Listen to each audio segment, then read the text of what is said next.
Kranjskem športnem parku je potekal dvoboj začelja med domačim Triglavom in Krko. Ena sama točka in še vedno brez zmage kranjski Triglav, Krka pa je imela 4 točke. Tudi oni pa na gostovanjih zmage še niso zabeležili. Tole je že prva priložnost za domače nogometaše, poskušal je Nukiča zgrešil gostujoča vrata. Potem priložnost za Palibrka, novega napadalca v tem poletnem prestopnem roku. Nato pa prva akcija Krke, poskušal je Maroševič, ampak vratar Pelko je bil hitrejši. Še zadnja akcija prvega dela, streljal je Volarič, zatresel pa samo zunanji del mreže.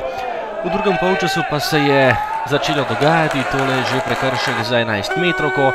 K žogi je stopil Davor Bubanja in stresel prečko, ostala je pri začetnem izidu 0:0.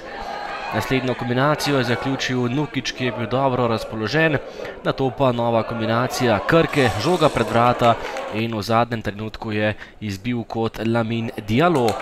Še en strel Krkašev in obramba Pelka, nato pa nova kombinacija Ihbejše je poskušal, a na pravem mestu je bil še enkrat Klemenčič. Kot naslednji je poskušal za Triglav Nukič, žoga je bila izbita v kot. Svoj strel je preizkusil tudi Davor Bubanja, tudi on ni bil dovolj natančen.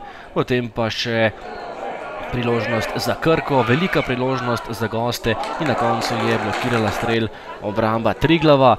Prišel je prosti strel, meril je Bubanja in na pravem mestu Bradovič, potem pa vendarle zadetek je odločil, 89. minuta, žoga v kazenski prostor, Nukič pa je bil najhitrejši in premagal še vratarja Bradoviča v predzadnji minuti rednega dela in postavil tudi končni izid tekme. Triglav, Krka 1:0, prva zmaga za Kranjčane v letošnjem prvenstvu.